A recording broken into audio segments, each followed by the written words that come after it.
Bismillahirrahmanirrahim. Assalamualaikum warahmatullahi wabarakatuh. Alhamdulillah, bersyukur kepada Allah Subhanahu wa taala berikan peluang ini untuk saya berkongsi sedikit di masjid, terlupa pula nama masjid.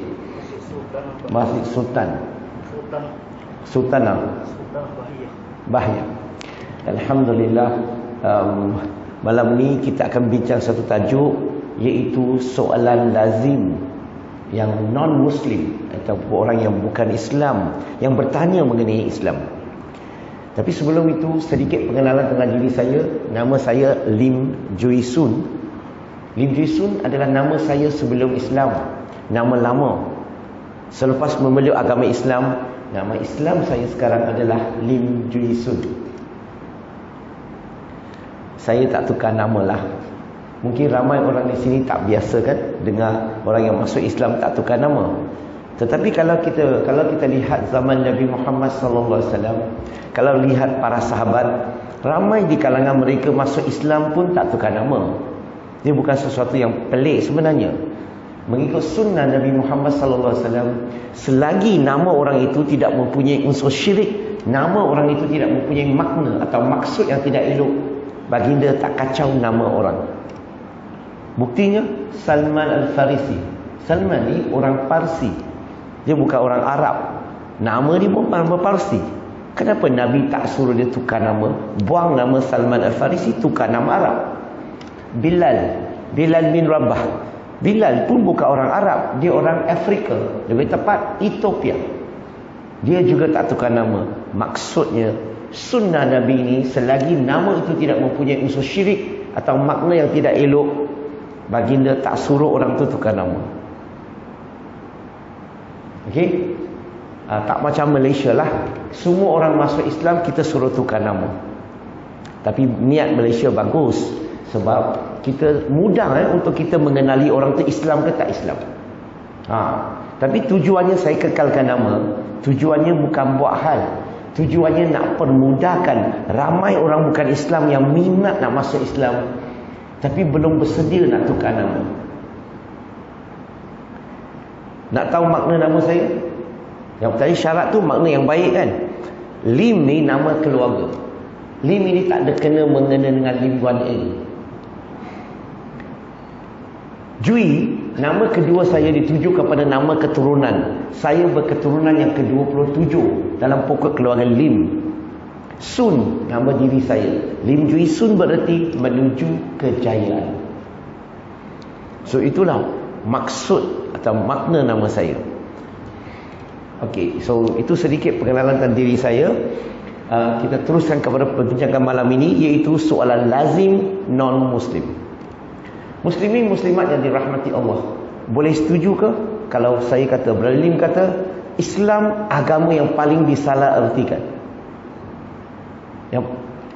Yang paling disalah ertikan. Bukan saja majoriti bukan Islam salah faham terhadap agama Islam, keliru terhadap agama Islam.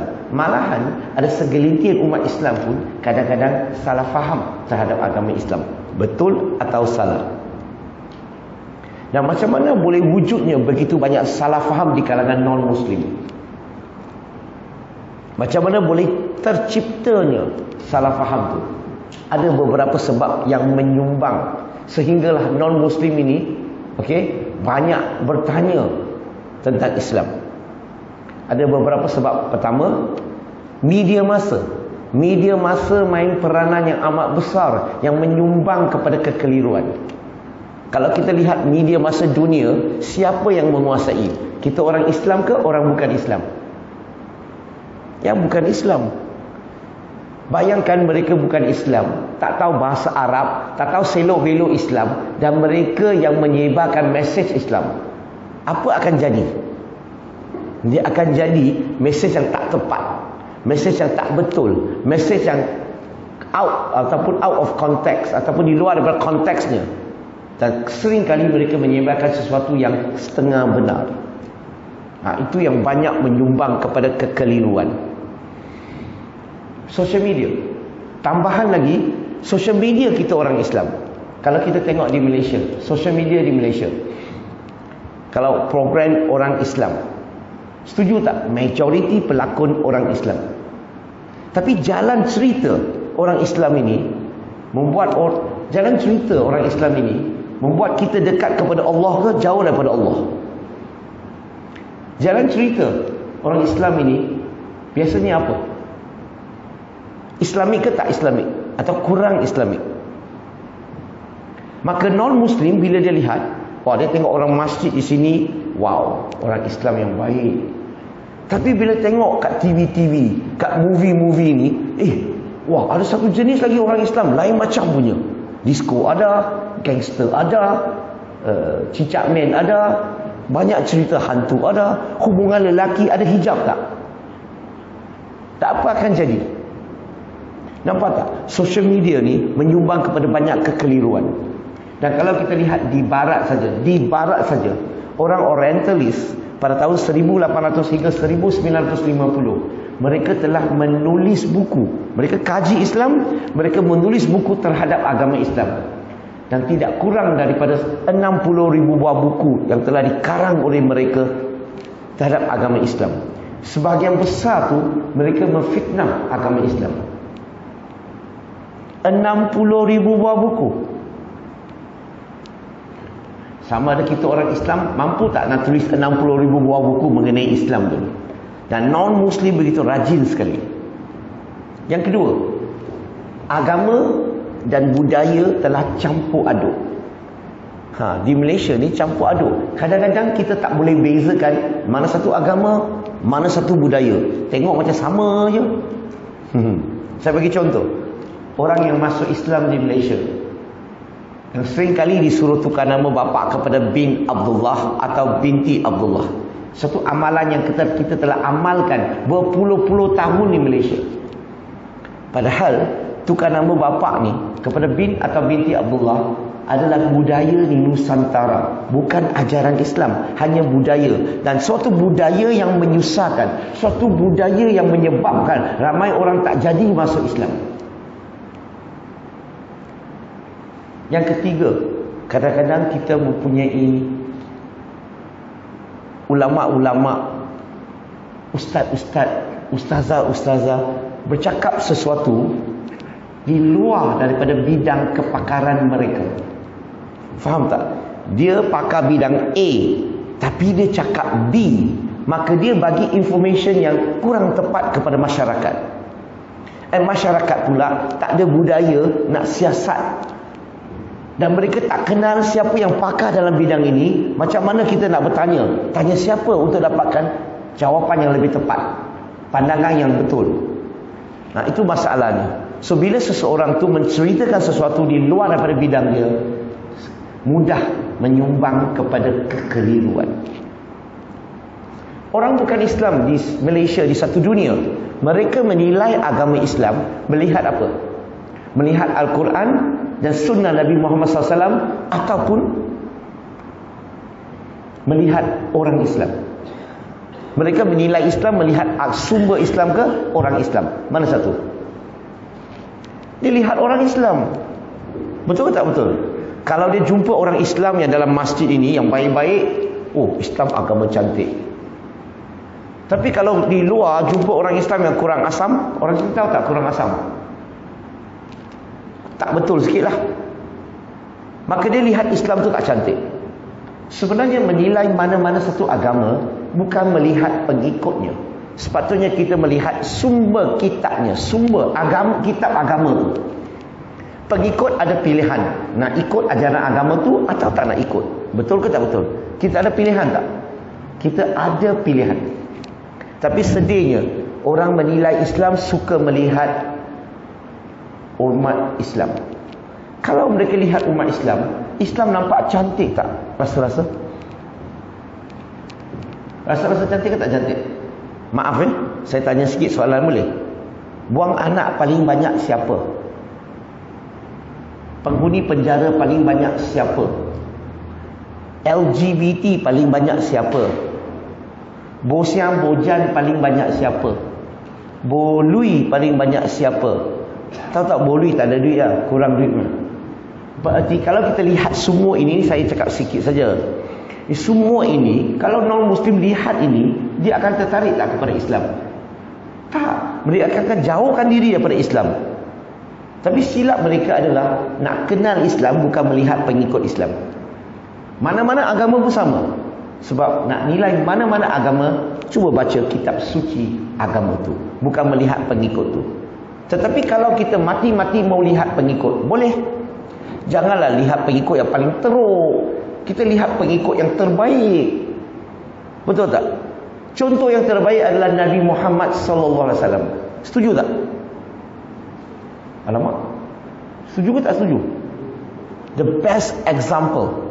Dalam Islam, kalau orang nak kenal Islam, ambil contoh bagi sirah Nabi Muhammad SAW kepada mereka. Mereka akan mula mengenali siapa itu Nabi Muhammad SAW, dan mereka akan jatuh cinta kepada Nabi Muhammad SAW. Satu lagi contoh yang menyumbang. Tengok bulatan ini. Nampak tak bulatan? Kalau tak nampak, sudah dekat. Nampak ke tak nampak sekarang? Gurau ya. Okey, bulatan satu, ada bulatan dua. Kedua-dua bulatan ini bertindih sedikit. Orang sini boleh faham tak bertindih? Overlapping sikit. Sebelah kiri dirujuk kepada orang bukan Islam. Sebelah kanan bulatan ini dirujuk kepada orang Islam. Yang bertindih itu adalah pergaulan antara orang bukan orang Islam dan orang bukan Islam. Pergaulan sikitlah. Okey, yang saya nak bincang adalah bulatan sebelah kanan ini dirujuk kepada orang Islam. Orang Islam di sini boleh majoriti orang ilmuwan Islam, ulama, mufti, ustaz, pengkaji-pengkaji agama dan sebagainya, pakar-pakar agama. Mereka berada di bulatan sini. Mereka di mana? Bagaimana? Mereka dekat kepada orang bukan Islam, ataupun mereka sangat jauh daripada orang bukan Islam? Jawapannya, sahabat sebut jauh. Masalah ini sebab orang yang paling banyak ilmu, orang yang paling layak untuk menerangkan Islam, masalahnya paling jauh daripada orang bukan Islam. Maka orang bukan Islam bila ada soalan nak tanya tentang Islam, dia tanya kat siapa? Dia terpaksa tanya kat orang yang berdekati bertindih, kawasan bertindih. Orang Islam yang tahu Islam sikit-sikit punya. Maka orang Islam pun jawab. Dan bila mereka jawab, buat non-Muslim ni yakin terhadap Islam ke atau tambah keliru? Ini sebahagian sebab-sebab yang tak ada masa saya nak bagi contoh lagi. Ini sebahagian sebab-sebab yang menyumbang kepada kekeliruan terhadap agama Islam.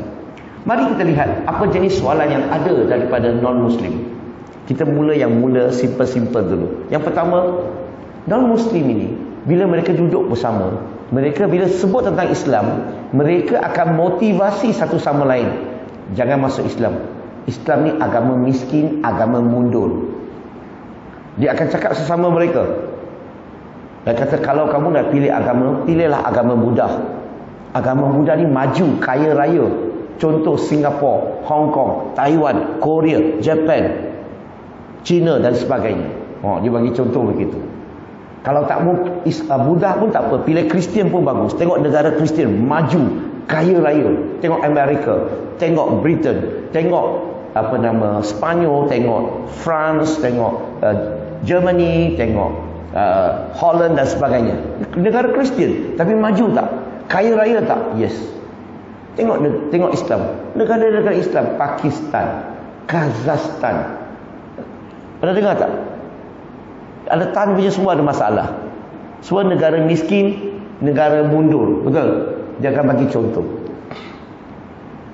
Inilah salah satu kefahaman non-Muslim. Macam mana kita nak ulas menjawab soalan mereka kalau mereka mempunyai pemikiran sedemikian.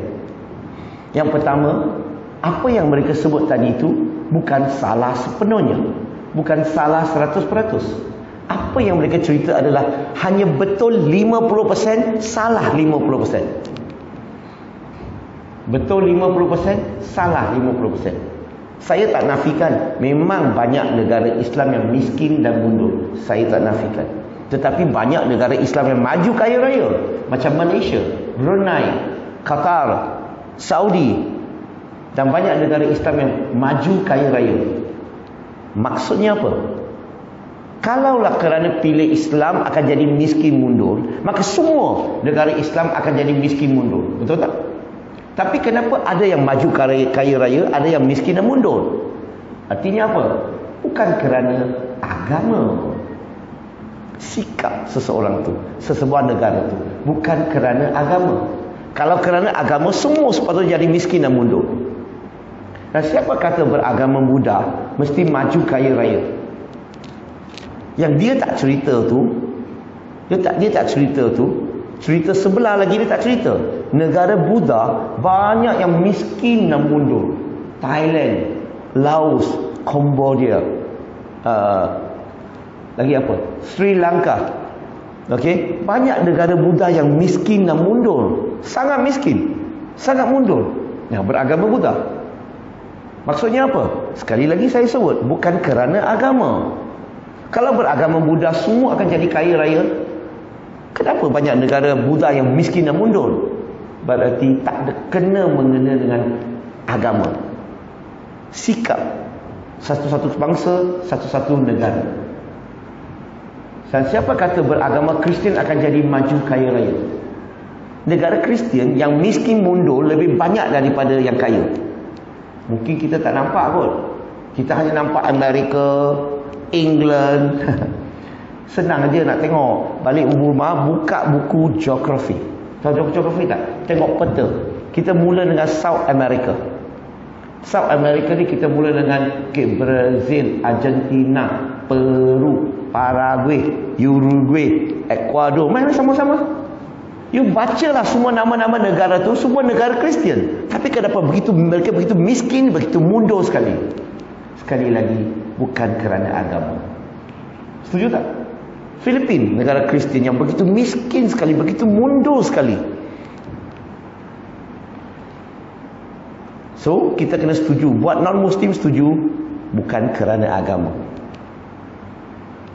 Sebab dalam Islam, Allah tu maha adil. Siapa usaha, dia dapat. Siapa rajin, dia dapat. Setuju tak? Tengok negara Jepun. Dia negara apa? Tapi rakyat rajin tak? Sebab itulah mereka lebih maju. Maksudnya, Allah bagi rezeki kepada semua manusia. Siapa usaha, dia dapat. Tapi persoalannya, kenapa kita orang Islam masih lagi ramai orang Islam, negara Islam yang miskin dan mundur? Kenapa? Kita kena tahu sebabnya. Kalau kita tahu sebabnya, kita akan cari jalan untuk mengatasi masalah itu. Kalau kita tak tahu sebabnya, kita akan sentiasa kekal dalam miskin dan mundur. Apa sebabnya? Yang saya boleh fikir, satu sebab je lah.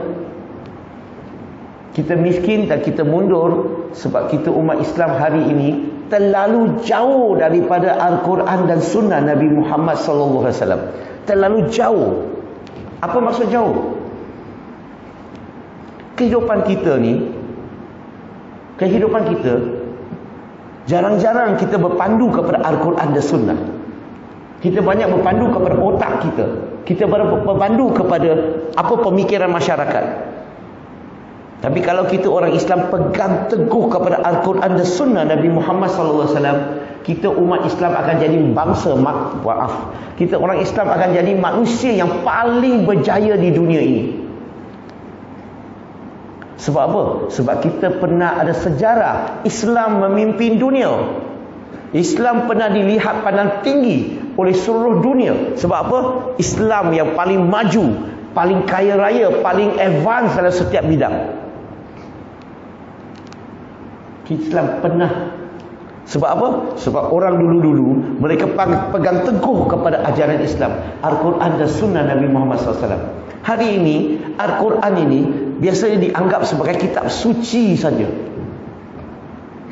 Al-Quran ini bukan saja diturunkan sebagai kitab suci. Al-Quran diturunkan sebagai kitab panduan bimbingan kehidupan manusia.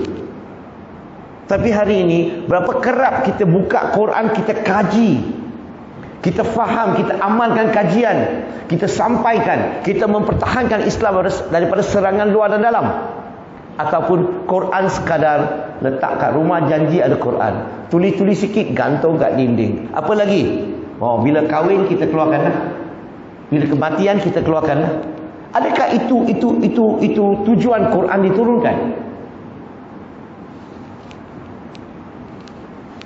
Ini pertama. Yang kedua, hari ini non-Muslim, bagi non-Muslim, saya bagi lain macam punya soalan lah. Saya pernah ditanya oleh non-Muslim, ini soalan bagi dia sangat penting. Dia kata, okey, sekarang ni macam ni.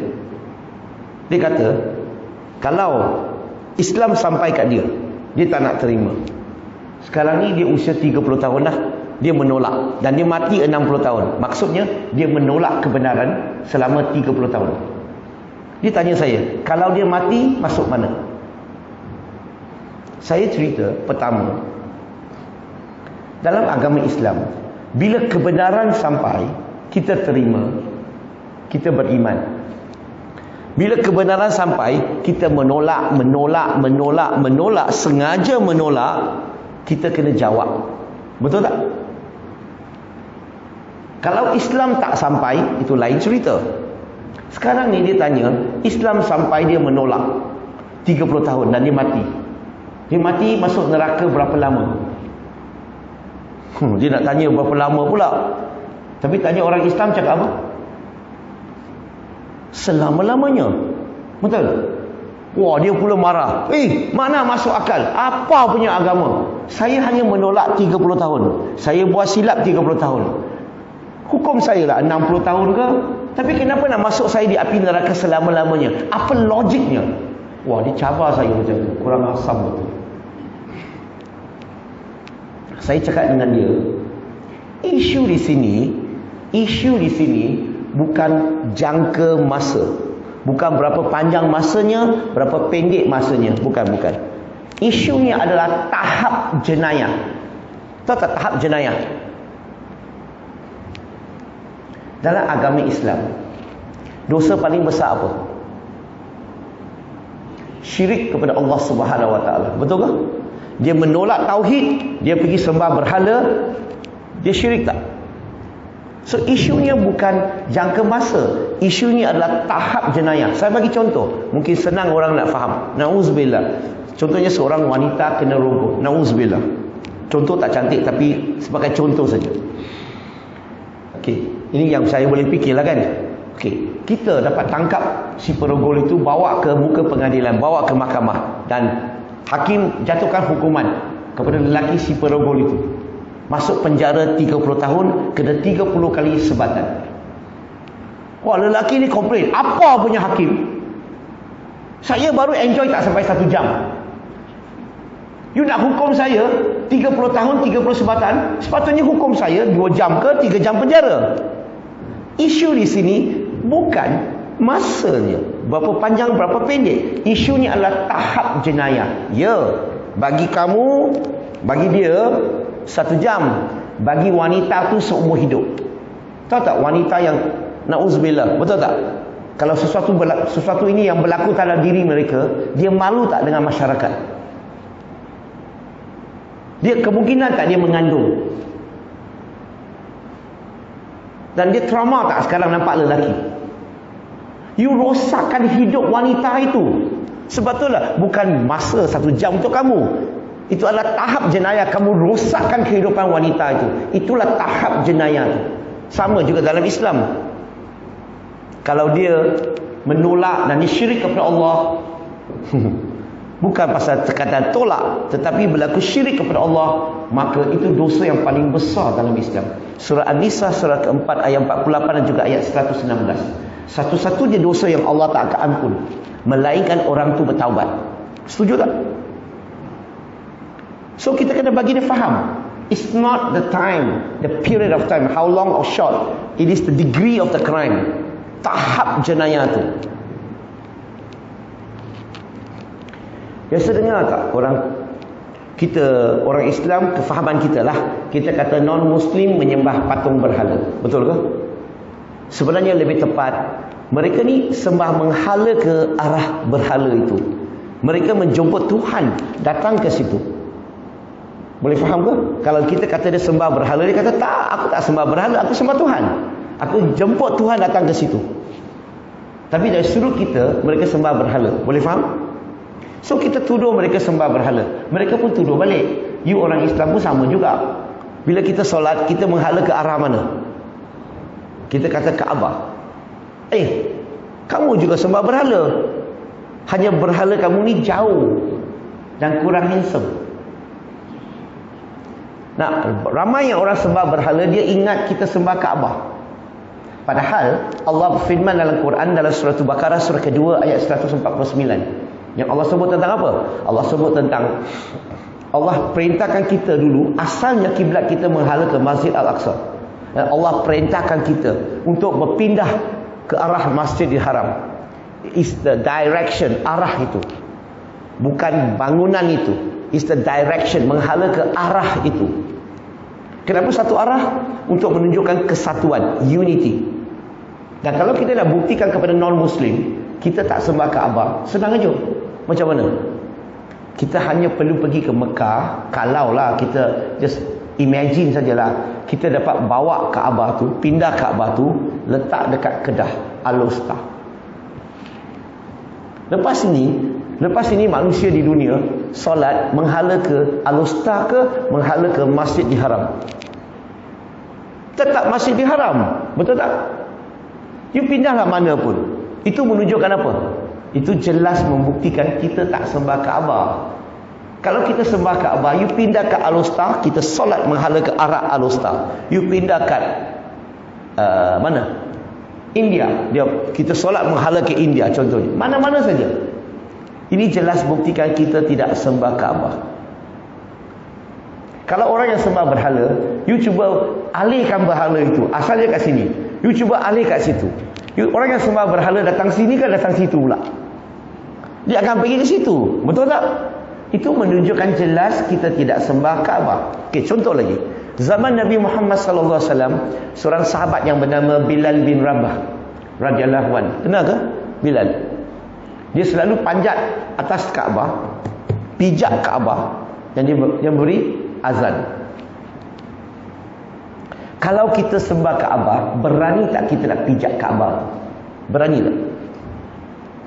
Kalau kita sembah Kaabah lah, okey, senang aja. Nak tahu betul ke tak betul, senang aja. Kita buat satu eksperimen. Eksperimen tu apa? Kita ajak kawan-kawan yang agama lain, hanya kerjasama saja. Kerjasama saja. Orang yang sembah berhala, keluarkan patung-patung berhala dia. Okey, keluarkan patung berhala. Saya tak nak sebut nama agama lah, nanti orang sensitif. Mereka keluarkan patung-patung agama mereka, kita keluarkan Kaabah. Apa kita buat? Kita pijak Kaabah dulu. Lepas tu kita minta mereka, silakan, jangan segan-segan, please come. Mereka berani tak pijak patung berhala mereka? Mereka tak akan pijak. Betul tak? Sebab mereka sembah arah tu. Mereka sembah, mereka anggap Tuhan tu ada kat situ. Betul? Dan kalau kita pijak Kaabah, jelas tak buktikan kita tak sembah Kaabah. Dan kalau kita lihat lagi, sejak dulu lagi, Kaabah ni sudah beberapa kali telah dirunturkan dan dibangunkan balik. Kadang-kadang berminggu-minggu, kadang-kadang berbulan-bulan tanpa Kaabah, sebab masa nak bina balik itu. Tahu tak, berminggu-minggu, berbulan-bulan tanpa Kaabah? Orang Islam satu dunia solat ke cuti? Jawab betul-betul. Solat ke cuti? Tanpa Kaabah pun tetap kita solat 5 waktu. Betul tak? Itu buktikan jelas tak kita tak sembah Kaabah. Dan kalau kita lihat tiap-tiap hari, berjuta-juta orang di dunia pijak Kaabah. Pernah tengok tak sejadah? Sini sejadah ada, ni ada sejadah yang ada gambar Kaabah. Betul? Pernah tak kamu terpijak? Kamu ada mohon maaf tak? Sorry ada. Berjuta orang di dunia pijak Kaabah. Orang yang sembah berhala, gambar berhala pun mereka tak akan pijak. Setuju tak? Dan soalan ini, dia tidak datang daripada orang Yahudi atau Nasrani. Tahu kenapa? Soalan sedemikian tuduh kita ataupun tanya kita, adakah kita sembah Kaabah? Dia tak akan datang daripada orang Yahudi dan Nasrani. Kenapa? Sebab orang Bani Israel, orang Yahudi dan Nasrani, kalau kitab mereka ada menceritakan orang kaum Bani Israel In the book of Psalm, chapter 138 verse number 2. Dalam kitab dia mencerita tentang apa? Mencerita tentang kaum Bani Israel, kiblat mereka adalah solat menghala ke Masjid Al-Aqsa. Sebabnya kenapa Allah suruh kita tukar? Allah tak sebut. Tapi mengikut kefahaman saya, mengikut pandangan pribadi saya, Allah suruh kita pindah sebab orang Yahudi dan Nasrani telah terpesong daripada ajaran Islam yang sebenar. Mereka telah sesat daripada ajaran yang sebenar. Allah tak nak kita share satu kiblat dengan mereka. Maka itu satu ujian untuk kita. Bila Allah suruh kita tukar kiblat, kita tukar. Sambung. Dalam Islam, dalam agama Islam, babi boleh makan tak? Halo? Dalam Islam, babi boleh makan tak? Boleh. Dengar elok-elok. Babi boleh makan tak? Saya tanya, babi boleh makan tak? Boleh. Kalau macam ajaran sesatnya. Dengar elok-elok bahasa saya. Saya tanya, babi boleh makan. Kalau tak percaya, lepas solat isyak kita pergi kandang babi. Tengok babi makan tak? Memang babi makan. Kita orang Islam boleh makan babi tak? Tak boleh. Kenapa tak boleh? Apa salah babi? Apa dosa babi? Kenapa kita maki orang? Suka maki babi betul? Betul. Biasa dengar tak orang maki macam tu? So apa salah babi? Apa dosa babi? So non-Muslim ini sampai hari ini di Malaysia, kita dah merdeka 60 lebih tahun, non-Muslim masih tak faham kenapa orang Islam tak boleh makan babi. Nah, orang Islam pula seringkali bagi jawapan yang membahayakan dirinya sendiri. Jawapan yang membahayakan. Biasa apa jawapan kita bagi? Najis. Betul, ayat Quran tu sebut rich tu najis. Najis ni sudut kita apa? Non-Muslim punya kefahaman najis tu apa? Sama ke beza? Apa saya makan hari-hari kata najis? Faham ke? Okay. Yang kedua, kita pula bagi alasan kenapa kita orang Islam tak boleh makan. Sebab kita kata tak boleh makan babi sebab dia ada jenis dia panggil tapeworm, sejenis sejenis cacing, sejenis kuman contohnya. Okey. Sangat bahaya. Kalau telur dia sangat panjang, kalau sampai ke jantung kita heart attack, sampai ke otak lost memory. Wah, kita bagi macam-macam contoh. Soalan saya, dalam Quran sebut ke cacing, kuman cacing? Sebut tak? Tak ada. Hadis sebut tak? Tak ada. Ingat, bila kita bagi satu jawapan, jawapan tu di luar lingkungan Al-Quran dan Sunnah, berhati-hati di jalan raya. Kenapa? Sebab bila kita hujah sesuatu tanpa lindungan Al-Quran dan Sunnah, kita dalam keadaan bahaya. Kenapa? Contoh, non-Muslim tanya, apa kata hari ini sains begitu maju, saintis boleh cipta sejenis vaksin, sejenis ubat yang boleh bunuh semua kuman-kuman dalam badan-badan babi itu. Persoalannya, adakah babi sudah halal? Tak ada kuman lagi mah. Tadi bagi alasan kuman kan. Sekarang tak ada kuman, tak ada cacing lagi. Adakah sudah halal? Kalau tak halal, isunya bukan kuman. Kenapa kamu bagi jawapan kuman? Berarti nak tahu teknik menjawab adalah bila orang tanya kenapa tak boleh makan, jawapan yang ringkas adalah kita orang Islam tak makan babi sebab ini perintah Allah. Allah sebut dalam Quran, perintah Allah Subhanahu wa taala. Betul? Surah Al-Baqarah surah kedua ayat 173, surah Al-Maidah surah kelima ayat 53 dan sebagainya. Ayat Quran banyak mengharamkan makan daging khinzir. Jelas? Kita tak makan sebab perintah Allah. Sebab Allah adalah pencipta. Dia tahu apa yang baik untuk kita, apa yang tak baik. Dia yang mencipta seluruh alam ini. Kita tak makan sebab perintahnya. Masalahnya kita bagi sebab di luar daripada lingkungan Quran dan Sunnah. Itu cari sakit. Kita tak makan sebab perintah Allah Subhanahu wa taala. Kadang-kadang mereka akan tanya, kalau tak boleh makan, kenapa Allah dah cipta? Tak ciptakan tak ada masalah. Cakap dengan dia, bukan semua barang cipta untuk makan. Allah bukan saja cipta babi dan Allah juga cipta batu. Tanya dia, you makan batu tak? Dia kata tak makan. Kenapa tak makan? Semua cipta untuk makan ke? Bukan. Setiap ciptaan Allah Subhanahu Wa Taala ada fungsi-fungsinya, ada tugas-tugasnya. Bukan semua cipta untuk makan. Setuju? So kita kena tahu teknik berhujah, macam mana nak terangkan. Dan yang tak makan babi ni bukan orang Islam aja. Dalam agama Yahudi, mereka tak makan babi. In the book of Leviticus chapter number 11 verse 7 and 8, dalam kitab Yahudi. In the book of Deuteronomy chapter number 14 verse number 8, kitab Yahudi sebut apa? Thou shalt not eat the flesh of the swine, it is unclean for you, thou shalt not touch it. Kamu tak seharusnya makan daging khinzir. Dia tidak suci bagi kamu, tidak bersih bagi kamu. Kamu tak seharus sentuh pun. Orang Yahudi tak makan. Sepatutnya orang Kristian pun tak makan. Dalam Bible pun mengharamkan dan makan daging khinzir. Tapi mereka telah halalkan. Lagi apa agama lagi tak makan daging khinzir? Banyak agama lagi. Orang Cina yang vegetarian semua tak makan khinzir, tak makan babi. Betul tak? Vegetarian. Tapi mereka tak pernah soal kenapa dia tak makan babi. Dia tak soal. Hanya soal orang Islam. Ini sebahagian soalan-soalan yang non-Muslim seringkali tanya. Okey, saya kalau boleh, mungkin saya tengok ramai orang di sini. Apa kata saya buka untuk kamu tanya soalan? Apa soalan yang you nak saya ulas? Kamu tanya, saya jawab. Nak cuba ke? Boleh? Wah, orang sini banyak merendah diri. Okey, ada soalan, silakan.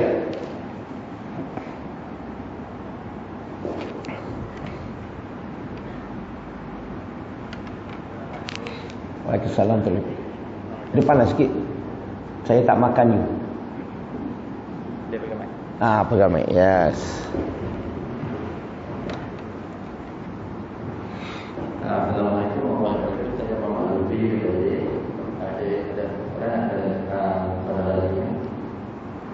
macam dalam kehidupan yang kita ada ramai sahabat-sahabat yang non-Muslim, ada dia non-Muslim, dan rupanya agak close untuk nampak ni juga. Cuma saya macam mana cara kita nak mengintroduksikan, nak mengenalkan Islam.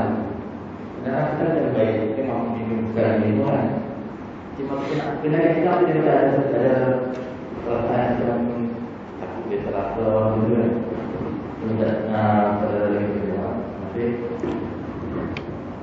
Terima kasih sahabat soalannya. Seringkali berkawan dengan non-Muslim, kadang-kadang kita tak tahu macam mana nak sampaikan Islam. Takut dia rasa sensitif dan sebagainya. Betul? Sebenarnya dakwah ni ada macam-macam cara. Okey? Dakwah ada macam-macam cara. Yang penting mula dengan dakwah bil hal. Dakwah dengan akhlak yang baik, contoh yang baik. Sebab kita bagi satu pandangan, bagi satu image kepada dia, this is a good Muslim. Itu yang pertama. Yang kedua, kita boleh buat dakwah ni bagi risalah. Okey, bagi risalah. Kita boleh bagi buku, bagi brosur, bagi pamphlet dan sebagainya. Bagi Quran. Tiga, kita boleh bagi bantuan kepada mereka. Kita boleh bagi bantuan. Kita boleh bagi bantuan kepada non-Muslim sebagai dakwah. Kalau kita nak bercakap, nak menyampaikan cara pertuturan, kita perlu hadir beberapa kursus dulu. Pergi latihan dulu. Jangan hantam. Ini masalah ni, bila kita nak buat sesuatu, contohlah saya gunakan, kita nak mempromosikan produk kita.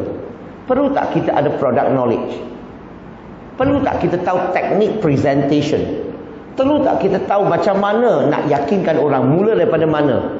Macam mana nak jawab soalan? Macam mana nak berhujah? Kita kalau itu semua tak ada, bila kamu cuba sampaikan, orang tanya balik, you mati. Masalah kita hari ini, kita mempunyai produk yang terbaik, iaitu Al-Quran. Setuju tak? Tapi kita punya salesman ni, orang yang nak mewakili Islam ni, nak menyampaikan Islam ni, tak ada skill, tak ada standard, tidak bersedia. Dan kamu tahu, kalau kita nak tahu cara menyampaikan, dia mesti mau pergi kursus. Orang buat insurans, dia pergi kursus tak? Dia ikut tak dia punya ketua? Bila ketua terang-terangkan, dia duduk sebelah. Dia belajar tak? Dia ikut. Orang yang buat direct selling pun sama. You kena tahu product knowledge, you kena tahu presentation, you kena tahu teknik. Tapi kita orang Islam, semua tak mau belajar, hanya nak buat. Kalau kita nak buat macam ni, susahlah kita nak ajak non-Muslim kepada Islam. Sebab apa? Sebab teknik kita lemah. Non-Muslim ini dia ada hujahnya, dia ada pegangannya, dia ada satu program di sini. Kalau kita nak program dia, nak dakwah kat dia, kita nak masukkan program kita kuat tak? Program kita hebat tak? Teknik kita bagus tak? Kalau kita tak pergi khusus, pergi belajar, pergi khusus, pergi belajar, pergi hafal cara penyampaian, tanya soalan, kenapa? Kalau kita polish diri kita sendiri, maka bila jumpa non-Muslim, kita ada idea macam mana mau cakap, ada idea macam mana mau dakwah. Saya bagi beberapa contoh. Ingat, dakwah non-Muslim ini orang kata no demand, don't supply. No demand, don't supply. Dia mesti mau ada permintaan. Kita mesti buat dia supaya mau tanya. Okey? Buat dia mau tanya. Barulah kita supply. Kalau orang tak minat, you nak cakap apa? So, you kena buat dia nak tahu. Bila dia mula tanya, kamu jawab. Macam mana jawab? Ada tekniknya. So, bagi saya, sahabat, yang kamu sekarang yang boleh buat, jadi Muslim yang terbaik. Di depan, bersama dengan kawan non-Muslim. Berarti dia nampak kamu, wah, you are good Muslim. Sincere Muslim. Hardworking Muslim. Friendly Muslim. Faham ke ni? So, itu yang sangat penting. So, itu cadangan yang saya boleh. Kalau nak bincang macam mana nak sampaikan, saya perlukan masa yang amat panjang. Sebab kalau saya masuk topik aja, kena hujah semua tu. Mungkin ada peluang ya, kalau orang sini minat, anjurkanlah khusus latihan dakwah. Saya datang bagi latihan. Step by step. Nah, bila kamu dah belajar semua ilmu ini, kamu ada idea lah macam mana nak turun padang buat dakwah. Saya dulu-dulu 26 tahun yang lalu, Islam saya pun tak kenal. Jadi macam mana saya boleh menyampaikan Islam? Tapi sebab saya belajar, saya mengkaji, saya tak berhenti belajar, mengkaji, menyampaikan. So macam itulah progress dia. Perlahan-perlahan kita punya ilmu akan meningkat, skill akan meningkat, teknik akan meningkat. Maka pada masa itu, jumpa siapa-siapa, kita tahu macam mana nak buat. Wallahu a'lam. Harap-harap jawab soalan tadi lah. Ada soalan lain? Kita ambil satu lagi sebelum kita akhiri kuliah malam ni. Ada soalan? Saya kira sampai 5. Kalau tak ada soalan, kita akhiri kuliah malam ini. 5 4 3. Silakan.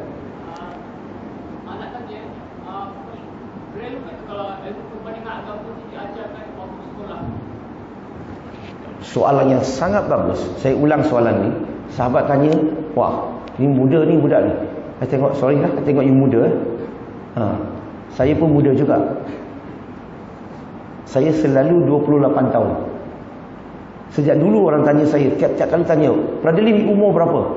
28. 5 tahun lalu you kata 28. Orang yang benar, dia tak akan tukar kata-katanya. So, sentiasa 28. Okey, gurau aja. Okey, sahabat tanya,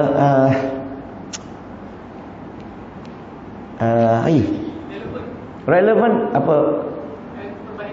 Okey, relevan ke tidak perbandingan agama diajar kepada umat Islam? Betul tak? Di sekolah. Kalau tanya saya, sangat relevan. Kadang-kadang mungkin kita orang Islam ni rasa mukaranatu adian, perbandingan agama ni, kita ingat sesuatu yang asing. Betul? Kita silap. Keseluruhan Al-Quran, the whole Quran, keseluruhan Al-Quran, perbandingan agama. Ni baca surah Al-Fatihah, perbandingan tak? Jalan yang lurus, jalan yang pesong. Bandingkan tak? Kegelapan, kecahaya. Bandingkan tak? Tauhid, syirik. Ini perbandingan agama dalam Quran. Kalau kita baca Quran semua, kamu akan jumpa banyak sekali. Daripada muka surat pertama sampai muka surat akhir, penuh dengan perbandingan. Kamu buat baik, Allah bagi ganjaran. Kamu buat jahat, Allah akan hukum. Betul tak? Melainkan kamu seperbandingan. Perbandingan ini sangat penting untuk umat Islam. Kalau kita dapat banding, kita akan menghargai Islam. Masalah kita hari ini tak belajar perbandingan, hanya ajar Islam saja.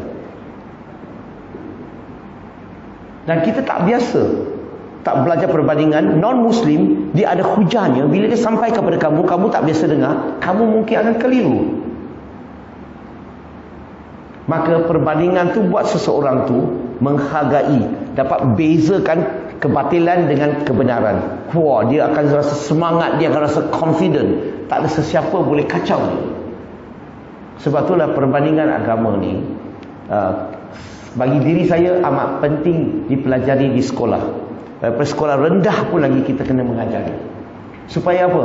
Supaya bila mereka dah belajar ilmu perbandingan agama, jumpa non-Muslim, kacang putih. Dia tahu hujah, dia tahu nak menyampaikan, dia tahu beza apa yang persamaan, apa perbezaan. Okey, dia tahu mana satu hak, mana satu batil, dan dia tahu hujahnya, bukan saja tahu jawapan, dia tahu hujahnya. Maka itu subjek yang sangat-sangat penting. Saya amat galakkan umat Islam belajar perbandingan agama. Sebenarnya bukan di Malaysia ni bukan saja perbandingan agama lah, dia kena tambah satu lagi.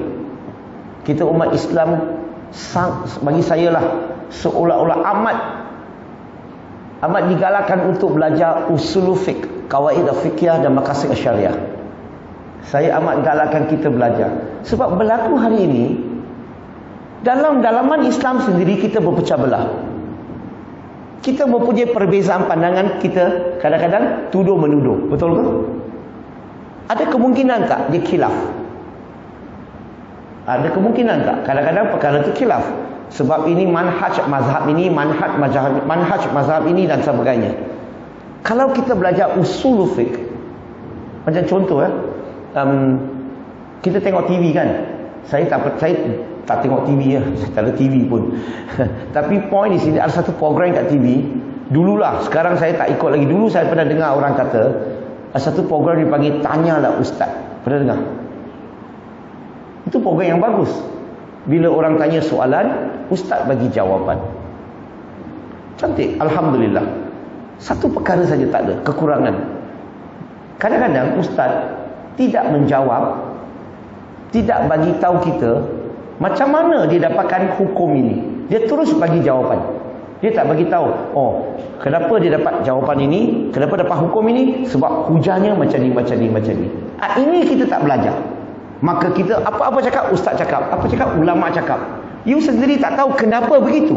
So kenapa tu sangat penting yang kita orang Islam perlu belajar. Kalau kita belajar bidang ini, kita akan berlapang dada, kita akan menghormati satu sama lain. Itu pandangan saya lah. So harap jawab soalan tadi. Wallahu a'lam. Okey, saya rasa masa pun dah lewat. Saya nak ambil kesempatan ini untuk mengucapkan ribuan terima kasih kepada pengerusi masjid dan juga ahli jawatan kuasa atas jemputan kuliah malam ini. Okey, dan ada beberapa tulisan saya, mungkin siapa-siapa minat nak tengok, terutamanya tengok buku Purple ini. Kalau nak faham agama Kristian, buku ini. Nak hujah Kristian, buku ini. Dan dalam buku ini ada beberapa perkara yang kita orang Islam keliru. Kita campur adukkan ajaran Kristian ke dalam Islam. Pernah tengok tak salah sila Nabi? Nabi catat Nabi Adam AS hingga Nabi Muhammad SAW. Pernah tengok tak poster tu? Majoriti poster yang ada di Malaysia yang salah. Yang salah kat mana? Dia mengikut Israeliat, dia mengikut Bible punya hujah, bukan Islam punya hujah. Dan saya ulas dalam buku ini. Dan satu lagi, kita keliru. Masyarakat, budak-budak sekolah selalu keliru. Bila tanya iblis asal dia siapa, jangan jawab. Ramai di kalangan kita masih lagi berkefahaman iblis asalnya ketua malaikat. Kita tak tahu iblis asalnya siapa. Kita tak tahu asal usul ceritanya. Kalau kata iblis asalnya malaikat, dia rujuk kepada the fallen angels dalam agama Kristian, bukan Islam. Dalam Islam Allah kata kanan minal jin, iblis datang pada golongan jin. Surah Kahfi surah ke-18 ayat 50. Banyak lagi saya ulas. Macam mana nak buktikan keaslian Al-Quran, benar-benar kalam Allah. Yang saya ceramah tadi tengah hari tadi di masjid, tak ingat masjid mana, tetapi tentang tuduhan terhadap Nabi Muhammad SAW. Buku terbaru 2 ni sangat penting, iaitu hubungan 40 akhlak hikmah, 40 akhlak Nabi Muhammad SAW. Dan ini sangat sesuai kita orang Islam dan dihadiahkan kepada non-Muslim. Dan hubungan dengan non-Muslim ni memang kalau kita nak dakwah, kita kena tahu dalam Islam macam mana kita boleh kawan dengan mereka, tahap mana dan sebagainya. Last, saya daripada NGO IDT, Interaktif Dakwah and Tarbiyah. Kami mempunyai 4 cawangan di Kuala Lumpur, Kuantan, Penang dan juga Melaka. Dan insya-Allah selepas raya kami akan buka di KK, Kota Kinabalu. Dan kami sekarang ni telah beli satu bangunan yang besar. Okey, dan dalam proses dia dengan bank, kami akan bina sebuah dipanggil Akademi Dakwah. Dia macam missionary school. Di Malaysia kita ada banyak missionary school. Kristian punya melahirkan missionary, pendakwa mereka. Tapi di Malaysia kita banyak sekolah pondok, banyak sekolah agama, dan kita belum ada lagi akademi dakwah. Dan ini akan jadi akademi dakwah yang pertama. Dan saya nak ajaklah muslimin muslimat, bagi mereka yang ingin nak bersama dengan kami, ingin nak jadi ingin nak melabur melalui IDT, nak berpegang saham dalam IDT, kami ada tabung di luar nanti. Kami juga, siapa-siapa yang nak bayar zakat, silakan. Kami akan gunakan itu untuk akademi dakwah. Kami latih 10 negara Southeast Asia, dan kami latih dan akan hantar mereka balik ke negara dan akan bagi mereka gaji penuh untuk jalankan kerja dakwah di negara mereka. Okey, dan kami ada sumbang. Kalau boleh pergi Google, tekan perkataan sumbang, SUMBANG .dakwah, DAKWAH.my. Dan kamu isi saja, dan dia akan buat, kamu boleh pilih kamu nak menyumbang bulanan berapa, 30, 50 dan sebagainya. Dia akan buat auto debit, dan wang itu akan digunakan untuk akademi dakwah. Dan saya galakkanlah siapa-siapa yang nak melabur untuk saham akhirat. Okey, so itu saja perkongsian saya malam ini. Maaf kalau terkasar bahasa orang Melaka, memang kasar sikit, tapi insya-Allah hati baik. So terima kasih banyak. Assalamualaikum.